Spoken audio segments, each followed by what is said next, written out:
Hi, Trevor here, reflecting on life through music. Thank you for stopping by.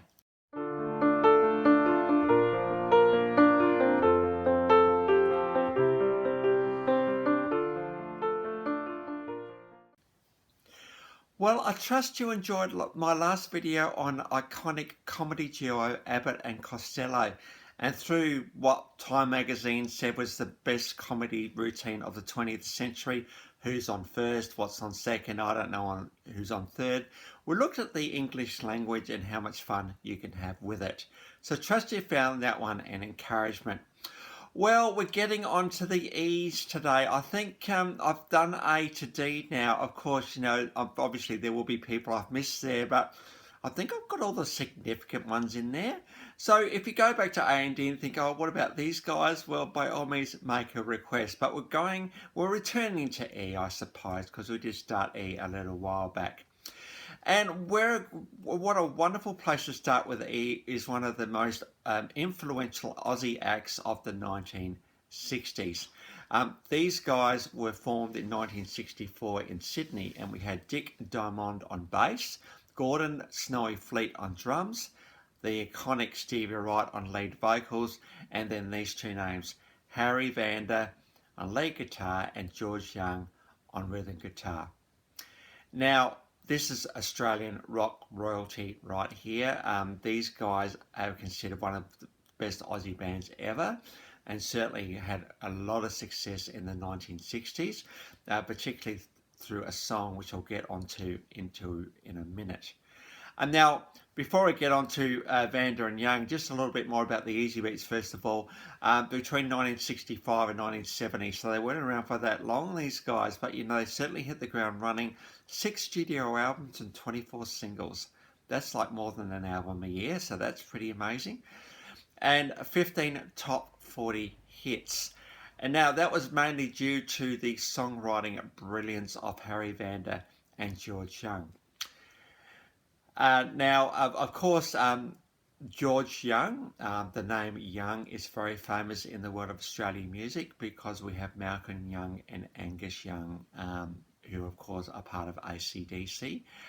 And the Young family originally came from Scotland but emigrated to Australia, and Australia well and truly appreciated the fact that they did that because Vanda and Young were pretty much responsible for starting AC/DC. They weren't actually in the band, but they got them going because what Vanda and Young were so good at was music production, songwriting, because they wrote the song we're getting onto in a minute, and also behind the scenes at music business. And so these guys were iconic behind the scenes guys as well as musos in their own right.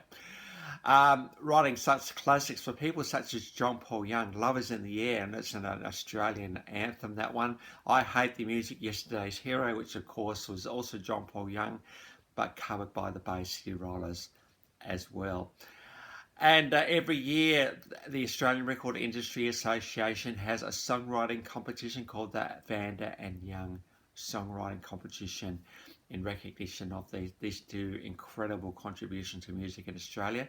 And the Easybeats, by the way, were inducted into the ARIA Hall of Fame in 2005. And another group that Vanda and Young were part of was Flash in the Pan, and when we get to F, I'll well and truly do those guys because they have something quirky and quite corny about the stuff that they did.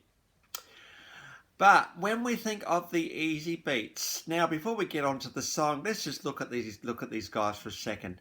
Apart from the incredible pedigree of songwriting that these guys had, we had an absolutely almost a super group here.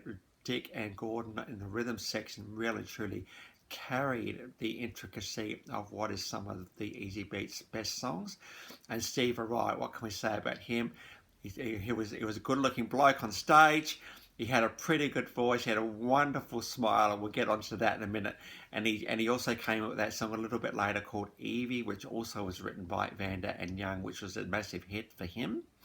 And Stevie and Harry and George had a bit of a relationship for most of their lives, which is pretty cool. The Easybeats basically finished because their popularity had waned a little bit by that point, but they were in the right place at the right time, which is pretty amazing. So when we talk about the Easy Beat, what is the song we go to? Now, this song is considered one of the best Aussie songs of the 20th century. That's how significant this song, and of course, the song is Friday on My Mind. This came off the album Good Friday in 1966. Now, what's Friday on My Mind all about? Well, it's all about a guy who's getting really, really excited for Friday. Why are you getting excited for Friday? Because he's going to have fun in the city with my girl. She's so pretty. She's so fine tonight. She's out of sight for me. Like, he's absolutely incredibly excited to be meeting his girl on Friday night, and he can't wait. It's like Monday to Thursday doesn't exist because Friday is the only day that matters. And, you know, particularly when you see the clip a little bit later, you'll just see Stevie singing and hearing how excited he is to be thinking about Friday night himself. And he really brings that beautifully on stage with the lyrics here. And I think the takeaway from this song is very, very easy today. And I think that is this concept of excitement for meeting your significant other. I think it's almost like, you know, when we're in those first days of love and love is new and fresh, we are really excited to see each other. And as time goes on, maybe that excitement dies a little bit and we're not so excited. But you know what?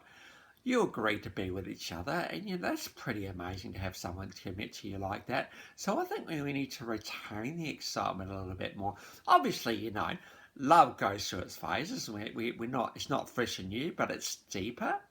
And because it's deeper, there is a sense of ease and comfort about the whole thing, but we can still put a bit of expectancy, urgency, passion, excitement into our relationship because we're going to have fun because we are together and we know who each other is.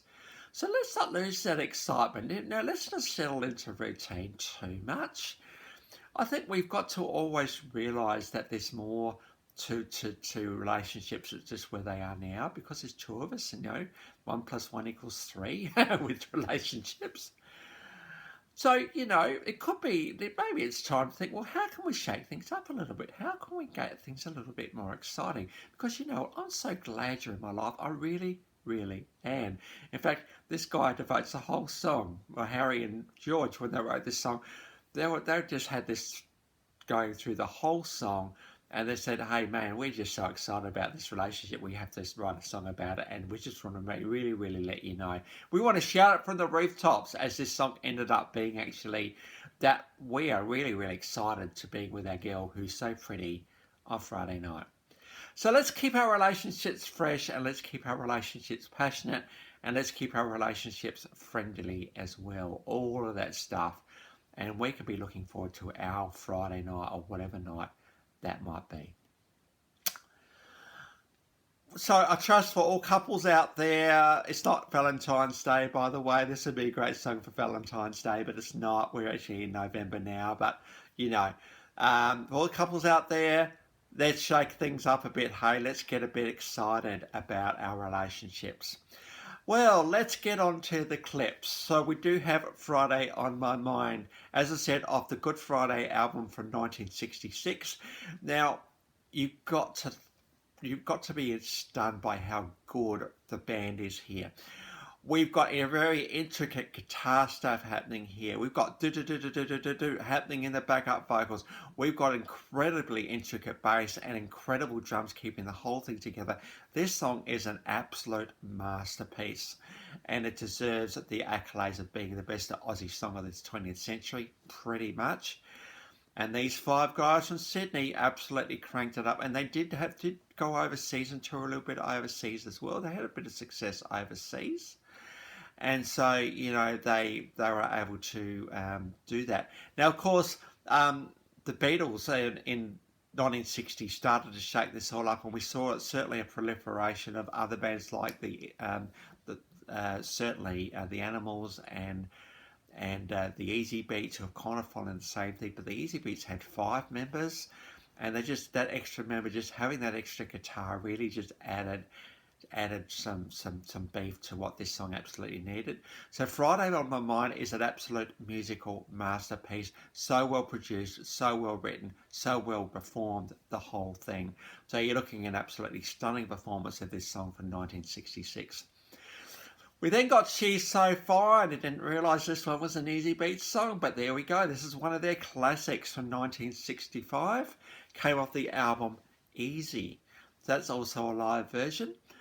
And we've also got Good Times. Now, this was a song that was covered by Jimmy Barnes in Excess a little bit later, where I think they did their Australian-made tour in the US. But the Easybeats were the ones that came out with this song as well. This came off the album Vigil from 1968, again a live version. So you think about the fact that Vanda Young wrote all of these songs, you started to see the calibre and the absolute brilliance of these two as songwriters and also music producers. And so the links to those three songs are in the description below. And you'll also find a little video to a link to my last video from Abbott and Costello. So if you want to recap on that one, feel free. Well, we're going to keep on going on with the E's. As you'll notice when you look at E's, I have got some E's in there already. You'll notice that Ed Sheeran's in there. We've also got Electric Light Orchestra, and yes, there's 13 videos for them because they're my favourite band. So I did give them a bit more of a go. The Eels is another band that's been in there. But next time we're going to go on to Eddie Money. So until then, I'll catch you around. Bye for now.